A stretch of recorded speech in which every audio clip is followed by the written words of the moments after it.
벤자민 플랭클린이 젊은 시절에 서점을 경영한 적이 있었다고 합니다. 어느 날 한 손님이 들어와서 여러 권의 책을 보다 책 한 권을 골라놓고 값을 묻는 것입니다. 근데 그 책에는 정가가 쓰여져 있습니다. 그럼에도 불구하고 그 손님은 이 책이 얼마입니까? 라고 벤자민 플랭클린한테 물었습니다. 그러자 정직하게 1불이라고 말합니다. 근데 이 손님은 또 말합니다. 좀 싸게 살 수 없을까요? 값을 좀 깎읍시다. 그래서 플랭클린은 말합니다. 그러면 1불 15전입니다. 아니, 깎자는데 더 달라는 법이 어디 있습니까? 플랭클린은 또 빙그레 웃으면서 이렇게 말합니다. 이제는 그 책값이 1불 50전입니다. 이 손님이 깎아달라고 이야기를 할 때마다 책값은 계속 올라갑니다. 마지막에 플랭클린은 그 손님에게 이렇게 말을 했다고 합니다.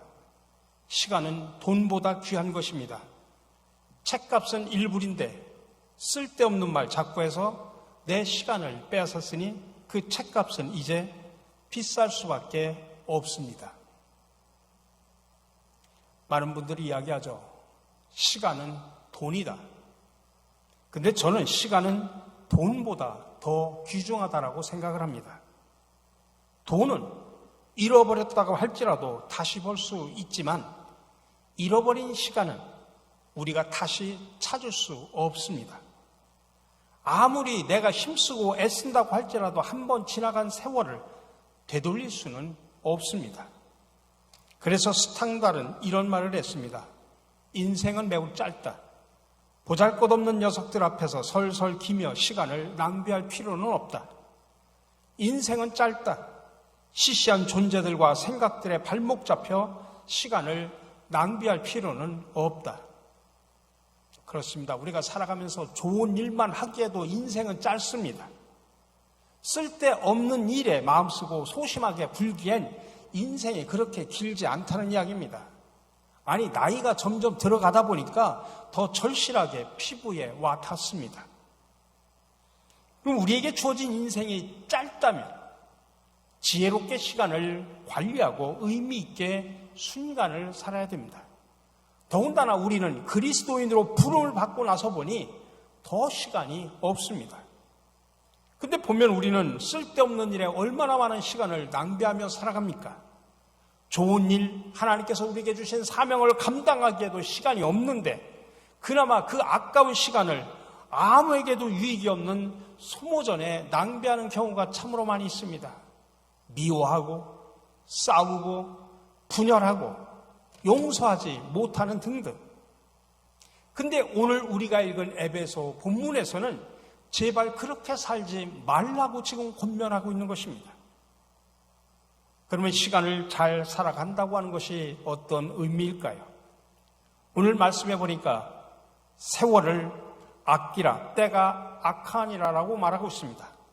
근데 이것을 원문을 직역을 해보면 이렇게 말할 수 있습니다. 시간을 사면서 지혜롭지 못한 자처럼 말고 지혜자와 같이 어떻게 행할 것인가를 자세히 주의하여 살피십시오.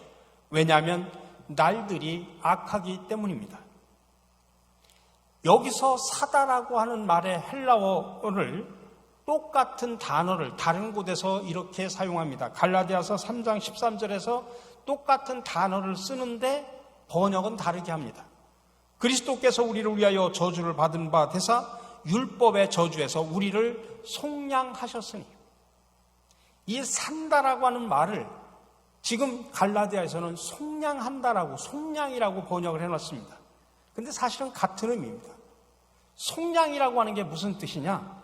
다른 사람에게 속해 있는 노예를, 그를 위해서 내가 돈을 주고 사는 겁니다. 그게 바로 속량 행위의 대표적인 행위입니다.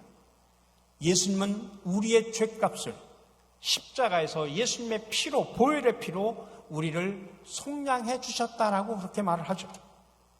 그렇듯이 우리도 시간을 사서 속량하라는 이야기입니다. 이 시대가 악합니다. 그래서 본문에서는 때가 악하다라고 표현합니다. 시간이 악한 세력의 점령을 당해 날들이 악해졌다, 그런 의미입니다. 그렇기 때문에 시간 사기는 이 악한 날들을 다시 사서 속량해서 주님의 것으로 만들라, 그런 뜻입니다. 따라서 우리 그리스도인들이 세월을 아낀다고 하는 것은 그 시간을 사가지고 하나님의 영광을 위해 쓰는 겁니다. 이것이 악한 시대에서 악해진 시간을 다시 사들여 속량해서 주님의 것으로 드리는 것입니다. 하나님께서 내게 허락하신 삶이라는 시간이 있습니다. 그것은 나의 분기시고 나의 달란트입니다. 그리고 주인이 나에게 맡겨주셨습니다. 어떤 이에게는 매우 긴 시간이지만 어떤 사람에게는 얼마 남지 않은 시간이기도 합니다. 그래서 시간이 우리의 인생입니다. 그래서 세월을 아끼라는 말은 인생을 잘 살자, 그런 의미입니다. 따라서 우리는 날마다 시간을 사야 합니다. 나에게 주어진 시간을 하나님이 주신 기회로 속량해서 주님께 드리는 겁니다. 그 시간을 산 제사로 하나님 나라를 위해서 하나님께 바쳐야 합니다. 그래야 잘 사는 것입니다. 그렇게 하기 위해서는 매사에 하나님의 뜻을 잘 알아야 합니다. 우선 우리는 살아가면서 어리석지 말아야 됩니다. 그러면 무엇이 어리석은 것일까요? 우리가 어렸을 때 어른들로부터 자주 듣던 이야기가 있습니다. 야, 왜 너는 그렇게 얕지 못하냐? 그러면 살아남지 못하려, 그렇게 해서 어떻게 네 앞가림을 하면서 살 거냐? 우리가 어려운 시절, 무한 경쟁의 살벌한 세상에서 살다 보니까 자식을 강하게 그리고 얕게 키우지 않으면 살아남지 못하리라고 하는 한 맺힌 부모들의 생각이 담겨져 있는 것입니다. 그런데 여러분, 무엇이 정말 어리석은 것일까요? 또 무엇이 어리석지 않은 것일까요? 인간적으로 약삭빠른 것을 뜻하지는 않을 겁니다. 인간적인 약삭빠름은 잠시 이익을 볼진 모르지만은 궁극적으로는 망하는 길입니다. 더 나아가 영혼의 차원에서 보면 가장 어리석은 일입니다. 그러므로 어리석지 않으려면 주님의 뜻을 이해하고 깨달아야 됩니다. 그래서 오늘 17절에서 말합니다. 그러므로 어리석은 자가 되지 말고 오직 주의 뜻이 무엇인가 이해하라. 사람이 어리석지 않으려면 모든 것을 주관하시고 이 세계를 이끌어 가시는 하나님의 뜻이 무엇인가를 알아야 된다는 이야기입니다. 여러분, 매사에는 하나님의 뜻이 있습니다. 그 뜻을 찾아야 어리석은 선택을 하지 않습니다. 그러려면 철저하게 나 자신의 뜻, 내 뜻을 버려야 됩니다. 그래야 되는 이유는 저와 여러분은 죄인이기 때문입니다. 인간은 죄인이기 때문에 분별력이 없습니다. 똑똑한 척하지만 지극히 어리석은 결정들을 많이 내립니다. 바울은 로마서에서 인간이 어리석어져가는 과정을 이렇게 표현합니다. 하나님을 알되 하나님을 영원하게도 아니하며 감사하지도 아니하고 오히려 그 생각이 허망하여지며 미련한 마음이 어두워졌나니 스스로 지혜 있다 하나 어리석게 되어 썩어지지 아니하는 하나님의 영광을 썩어질 사람과 새와 짐승과 기어다니는 동물 모양의 우상으로 바꿨느니라. 여러분, 스페인의 철학자 가운데 오르테가 가세트라는 사람이 있습니다. 이 사람이 어떤 개념을 이야기했냐면 배운 무식쟁이라는 개념을 사용을 합니다. 배운 무식쟁이. 이 말은 특정 분야의 전문가들이 범하는 그런 인식의 오류를 말합니다.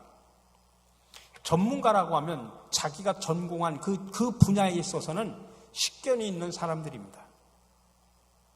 근데 자기 분야에는 전문가지만 다른 그 전문가라고 해서 다른 분야도 다 전문가다, 그렇게 말할 수는 없는 겁니다.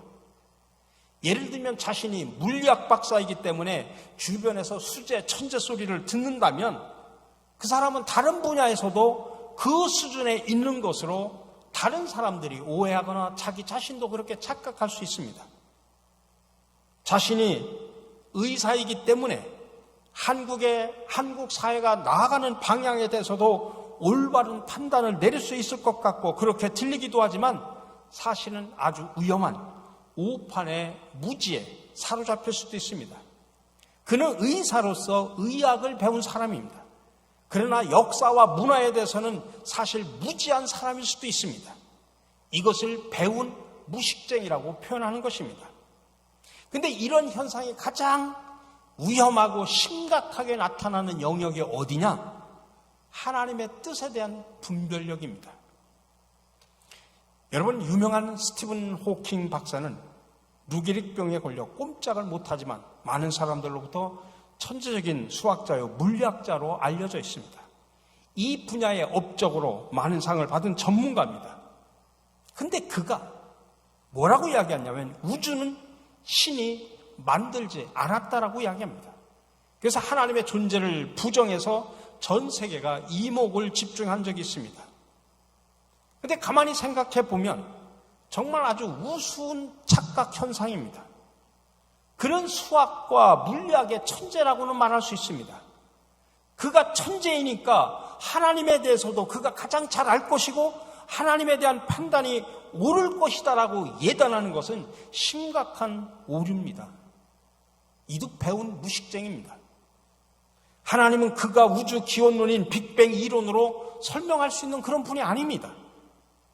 예수님은 하나님이 만유보다 크다라고 요한복음 10장 29절에서 말합니다. 그들을 주신 내 아버지는 만물보다 크시며 아무도 아버지 손에서 빼앗을 수 없느니라. 우주의 먼지보다도 작은 지구 안에 갇혀있는 한 물리학자가 자신의 작은 뇌로 이 큰 우주를 창조하시고 우주 밖에 계시고 우주에 가득 찬 하나님을 어떻게 알 수 있겠습니까? 하나님께서는 이사야서에서 말씀하십니다. 이는 내 생각이 너희 생각과 다르며 내 길은 너희의 길과 다름이니라. 여호와의 말씀이니라. 이는 하늘이 땅보다 높음같이 내 길은 너희의 길보다 높으며 내 생각은 너희의 생각보다 높음이니라. 우리가 이 크신 하나님을 우리가 어떻게 알 수 있습니까? 아니, 물리학자의 계산과 추리로? 아닙니다. 결코 아닙니다. 하나님께서 자신을 우리에게 계시해 주셔서 알려주셔야만이 그때만이 우리가 하나님을 알 수 있는 겁니다. 말씀을 통해서 우리에게 하나님의 뜻을 계시해 주셨지 않습니까? 그래서 그 말씀을 통해서 우리는 하나님을 아는 것입니다. 그래서 우리는 시간을 구속하고 짧은 인생을 보람차고 가치 있게 살려고 하면 늘 말씀을 통해서 하나님의 뜻을 분별할 수 있어야 됩니다. 그래서 로마서에서는 1장서부터 11장까지는 모든 교리적인 가르침을 다 마친 후에 12장부터 이제 삶의 실제적인 권면을 하면서 시작하면서 뭐라고 이야기하냐면 너희는 이 세대를 본받지 말고 오직 마음을 새롭게 함으로 변화를 받아 하나님의 선하시고 기뻐하시고 온전하신 뜻이 무엇인지 분별하도록 하라고 권면합니다. 그럼 우리가 하나님의 뜻을 알려면 자신의 알량한 지식을 접고 하나님의 방법에 겸손하게 우리가 복종을 해야 됩니다.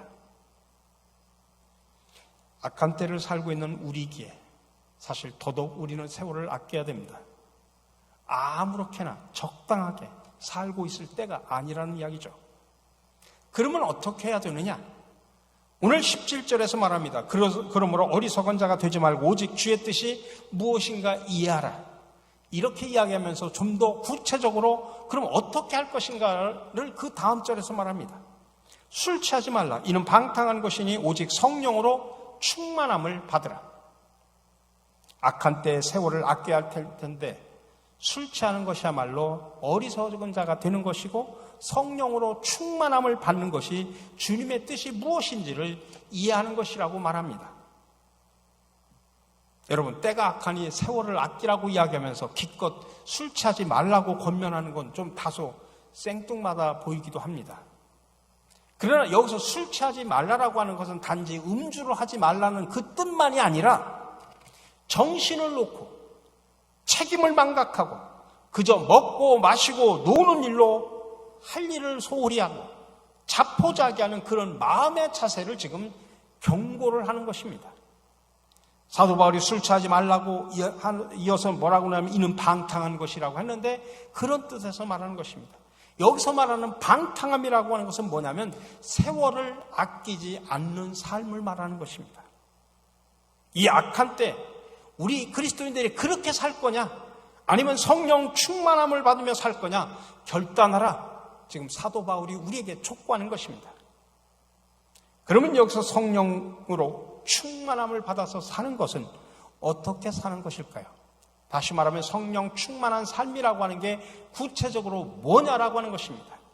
그래서 19절 21절에서 말합니다. 시와 찬송과 신령한 노래들로 서로 화답하며 너희의 마음으로 주께 노래하며 찬송하며 범사의 우리 주 예수 그리스도의 이름으로 항상 아버지 하나님께 감사하며 그리스도를 경외함으로 피차 복종하라. 성령 충만한 삶을 세 가지로 나눠서 이야기를 합니다.